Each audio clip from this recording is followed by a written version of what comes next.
Assalamualaikum warahmatullahi wabarakatuh. Salam, Om Swastiastu, Namo Buddhaya, Salam Kebajikan, Rahayu. Perkenalkan, nama saya Sadam Putra Grasta dari instansi Basarnas, Unit Kerja Kantor SAR Surabaya, Angkatan 15, Kelompok 1, Sub B. Perkenalkan, nama saya Abang Syarudin dari Unit Kerja Kantor Pencarian dan Pertolongan Kelas A Pontianak, Angkatan 15, Kelompok 1, Sub B. Perkenalkan, saya Nadia Putri Drawati, instansi Basarnas, Kantor Pencarian dan Pertolongan Surabaya, Angkatan 15, Kelompok 1, Sub B. Terima kasih. Perkenalkan, nama saya Bagas Putra dari instansi Basarnas, Unit Kerja Kantor Pencarian dan Pertolongan Kelas A Pontianak, Angkatan 15 dari Kelompok 1 Sub B.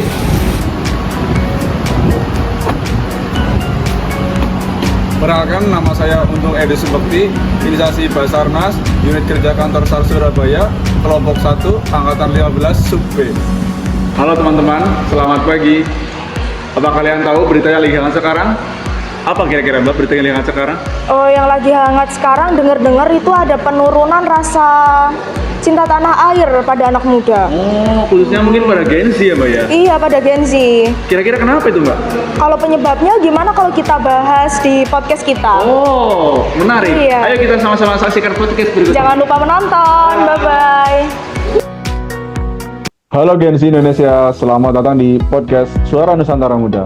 Kali ini kita akan membahas sesuatu yang lagi hangat dari pembicaraan, yaitu turunnya rasa cinta tanah air dan bangsa pada generasi Z, atau yang biasa kita sebut Gen Z. Saya atas nama Edi, dan di studio sudah hadir Kak Sadam. Apa kabar Kak? Halo semuanya, alhamdulillah baik banget. Senang bisa berbagi di sini. Oke, kalau begitu, tanpa berlama-lama lagi, langsung saja kita diskusi hari ini. Mengingat topik kita bukan topik sembarangan ini, gimana Mas Adam? Ya kan?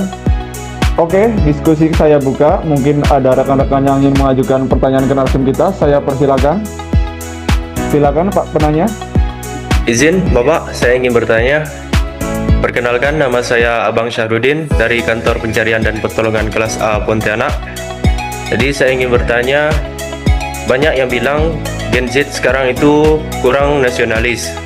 Mereka lebih mengenal budaya luar dibandingkan sejarah bangsa sendiri. Menurut Kak Untung, kenapa hal ini bisa terjadi? Sekian Kak.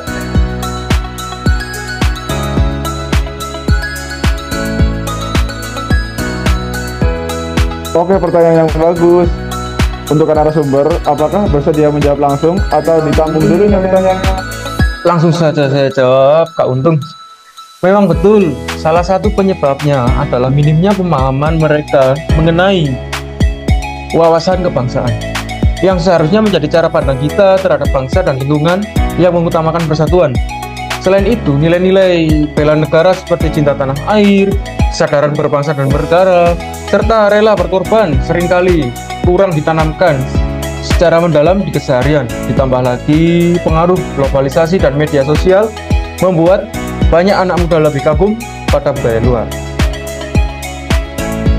Apakah sudah terjawab pertanyaannya Kak? Kak Abang, apakah sudah Siap, terjawab? sudah Pak. pertanyaannya? Terima kasih untuk jawabannya. Oke, kalau begitu sudah terjawab, bisa kita lanjut ke pertanyaan kedua. Silakan pertanyaan kedua. Izin memperkenalkan diri, nama saya Bagas Putra dari Kantor Pencarian dan Pertolongan Kelas A Pontianak. Saya di sini akan mempertanyakan, tema kita hari ini kan tentang visualisasi bangsa.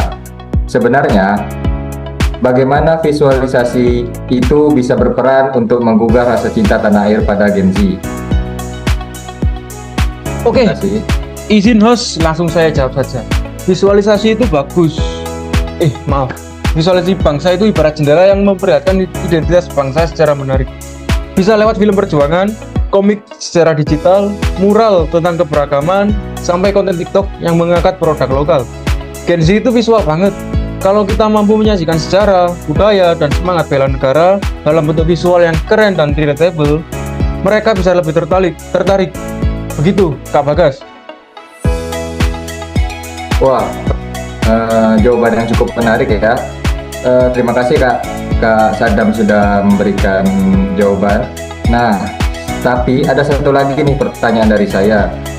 Apa contoh visualisasi yang efektif dan seperti apa visualisasi tersebut?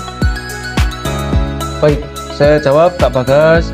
Contohnya itu misalnya yang pertama, ada film Sumpah Pemuda versi animasi pendek di YouTube yang menunjukkan sejarah 28 Oktober 1928 dengan cara yang asik. Yang kedua, ada infografis interaktif tentang Pancasila di Instagram. Yang ketiga, ada kampanye digital, mungkin bisa dengan tema Bangga Buatan Indonesia, yang memvisualisasikan produk lokal keren dengan desain modern. Semua itu bisa menggugah rasa cinta tanah air tanpa harus terkesan menggurui. Seperti itu.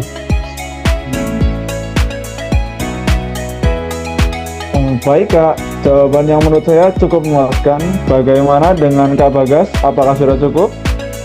Sudah sangat cukup. Oke, mengingat waktu kita terbatas, mungkin saya bisa buka lagi satu pertanyaan yang menarik ini dari rekan-rekan. Silakan Mbak. Baik, perkenalkan saya Nadia Putri Indrawati dari kantor kelas A Pencarian dan Surabaya. Izin bertanya, kalau Gen Z mau ikut berperan, harus mulai dari mana ya? Oh, pertanyaan yang bagus Kak Nadia. Untuk narasumber, saya persilakan. Oke, saya jawab. Bahkan mulai dari hal kecil seperti contohnya buat konten kreatif yang mempromosikan nilai kebangsaan. Yang kedua, ikut serta dalam kegiatan bela negara meskipun lewat media digital. Yang ketiga, bangga menggunakan produk dan karya anak bangsa. Dan yang keempat, jadilah generasi yang aktif menjaga nama baik Indonesia, baik di dunia maya. Seperti itu, Kak Nadia. Luar biasa. Jadi intinya, turunnya rasa cinta tanah air pada Gen Z bukan karena mereka tidak peduli, tetapi karena cara penyampaiannya yang kurang relate dengan generasi sekarang ini. Seharusnya dengan visualisasi bangsa yang kreatif, nilai-nilai bela negara seperti cinta tanah air, sadar berbangsa, dan setia pada Pancasila bisa kembali hidup. Terima kasih untuk Kak Sadam sudah hadir. Untuk Gen Z di luar sana, terima kasih. Yuk mulai sekarang, tunjukkan rasa cinta tanah air lewat hal-hal yang kamu kuasai, entah desain, video, musik, atau media sosial. Sampai jumpa di episode berikutnya. Salam cinta tanah air. We are family. Terima kasih.